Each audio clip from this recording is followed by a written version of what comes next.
Hello and welcome once again to Civil Discourse Now. I'm Mark Small. We are shooting this show on December 10th, 2011 on a rather cold, sunny afternoon. We are at Big Hat Books, located at 6510 Cornell Avenue in Indianapolis. It's just north of 65th Street and Cornell Avenue. It's not at the intersection, right? It's not at the intersection. All right. It's the next building north from the intersection, and Cornell runs parallel to the Monon Trail. If you're watching this from a different part of the planet, then you wouldn't know Indianapolis, but if you're from the Indianapolis area, the Monon Bell is like a trail where people jog and ride bikes and stuff. Not in this weather, though. Not in this weather. The show is Civil Discourse Now, and it is a show where we have a civil discussion of local, state, national, and international issues. This particular segment is going to be more on the latter two, national and international issues, as we discuss America's role in the world, whether we should be the world's policeman, whether we should focus on what's happening here in the country, pull the troops back, or somewhere in between. Our guest today is Jeff Cox, a local attorney, I would say an expert on Roman history, correct? And very knowledgeable about issues. And also, too, you have a law practice here. What is your website? It's J.R. Cox Law. It's my law office. Is www.jrcoxlawllc.com. Okay. And before we get to the topics on our show, I would just point out that here at Big Hat Books, they have amongst the books, they have an excellent selection of books here. One of them is arguably essays by Christopher Hitchens. It's going to be named one of the top 5 nonfiction books of the year. Other books down there amongst them, one is a novel that I wrote, Crime Pays, a fictionalized account of a Ponzi scheme in the 1960s in Kokomo. We're going to be doing a segment on that next week. Also, they do art up here. The G.C. Lucas Gallery has art displayed on the second floor of the bookstore. They have some really neat stuff by artists Lorraine Sack, Karen Chevalier Smith, and Red Rohal, amongst others. And just so you know, we're not getting paid to do advertising on here. We're just doing this to help local people who are in business like ourselves. We're both attorneys. All 3 of us are attorneys. So anyways. But don't hold that against us, please. I'll hold it against you. But we're going to talk about United States militarism in the world, Jeff. So how can you possibly defend that? Wow, with a great open like that, you know, what a fine basis for discussion we have there. Since the very beginning of this country, since the very beginning of history, actually, a sound economy has depended on freedom of the seas, able to trade freely over the seas without fear of piracy, without fear of having your goods stolen by pirates.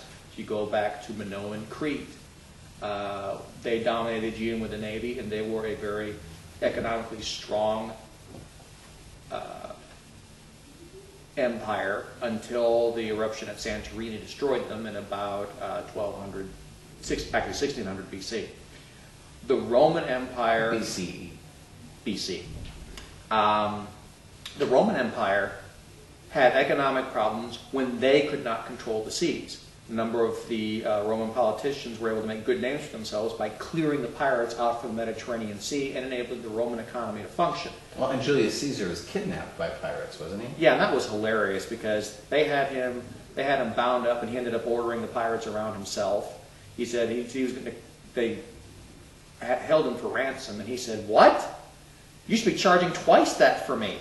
And then the ransom was paid, and he said he was going to come back and kill them, and he did. And he specifically described to each of them how he was going to kill them. Yes. And then did so. That's some panache there. That's another reason to like Julius Caesar.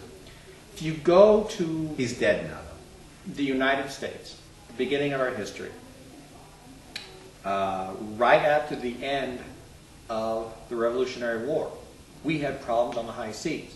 Our economy could not function because we could not ship anything anymore or have any goods shipped to us because the French would assault our shipping in the Caribbean and across the Atlantic.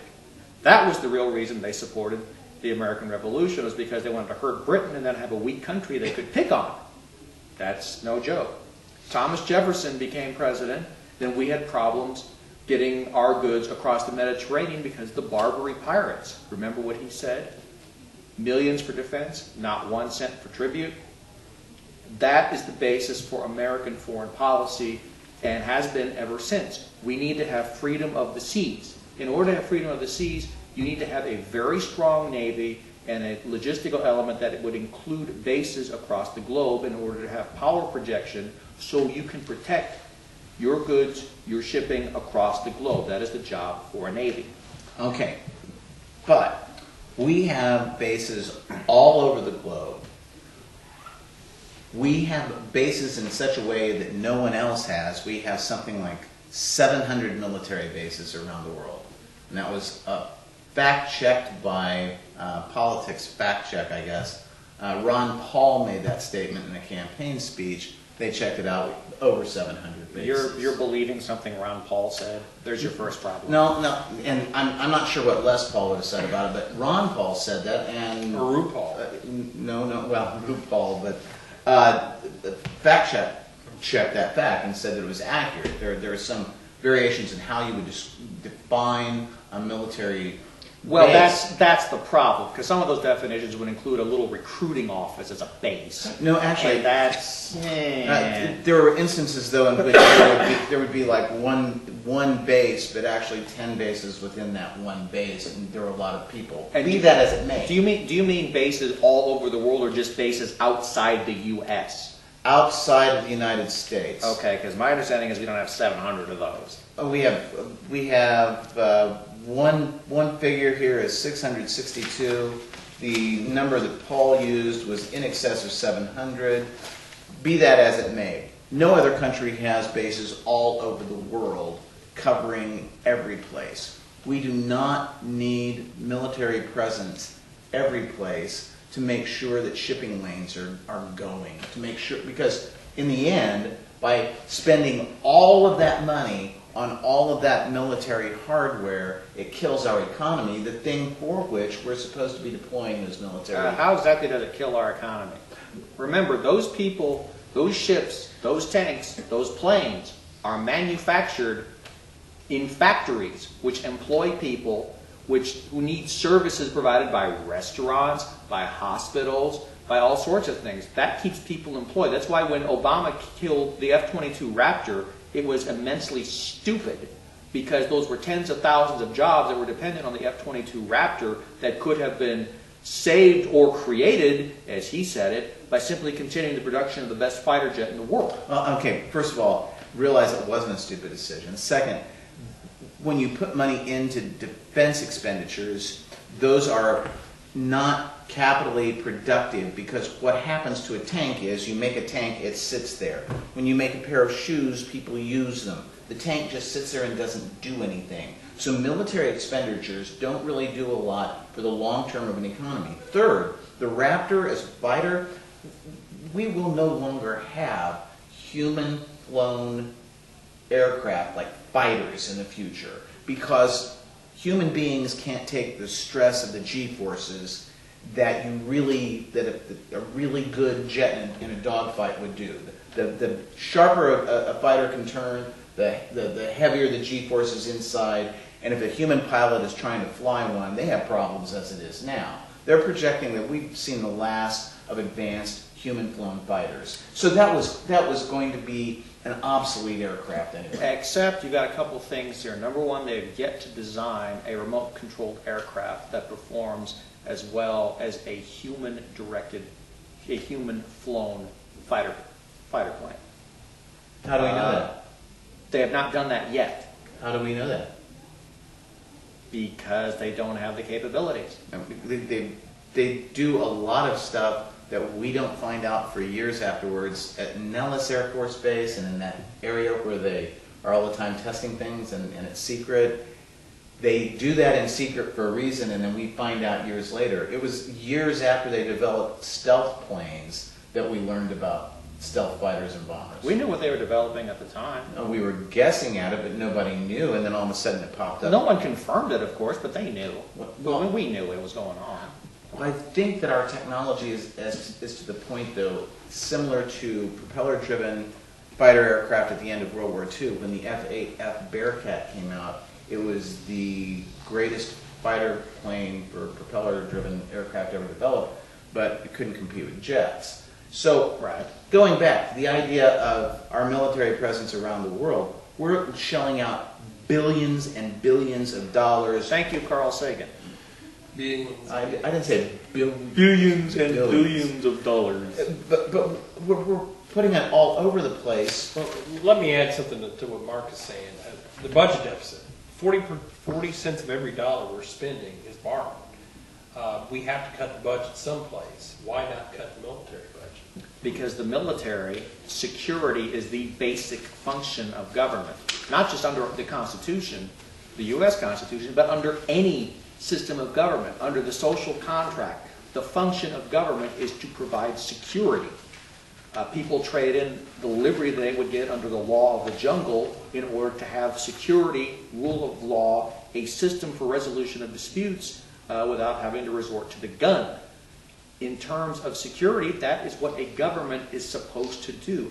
Everything else is secondary. Everything else a government does is secondary because people can do that for themselves. Now, whether it's best for them to do it for themselves, whether the government can do it better, that's a different question. But people cannot provide security. That's why you need a military, you need a police force, you need defense foreign policy. That's what a government is supposed to do. In terms of our defense, though, we have overseas, we have 354 military golf courses. We operate 354 golf courses for military personnel. We have one military base in Germany that is in the Alps, and it's a mountain place, and it's really neat as far as skiing and stuff. During the Cold War, they'd have retreats there for kind of thinking about what the Soviets were doing in their next step. Well, the Cold War ended, so they had to come up with another reason for having things there. So they said they were going to discuss policies of the Eastern European countries. It's really gotten down to the point that the generals just really want a really neat place to go. Free. Taxpayers pay for it, but it's a meaningless base. There are a lot of bases that we have. Why do we have bases in Japan? Japan is not threatened by anybody. Oh, yes, they are. Whom? North Korea? China? Oh, well, okay, first of all, China is more focused on Taiwan than it is anyone else. Oh, they're threatening everyone in the Far East. Well, they're threatening us, our economy, because they've taken it over. So that's kind of they already have a lot of push. North Korea is sitting right next to South Korea. South Korea, I think, could kind of kick North Korea's butt if North Korea did anything. Don't be too sure about that. There are in excess of 10,000 artillery tubes aimed at Seoul, the capital of South Korea, from the North Korean side of the demilitarized zone. That's just aimed at Seoul. The North Korean army dwarfs the South Korean army. The question is whether it has the quality of the South Korean army, and likely it does not. But it's not going to be any simple walk in the park for the South Koreans. Well, we're at the end of our first segment. We'll be right back. Over down a flight of stairs. So, and when we look particularly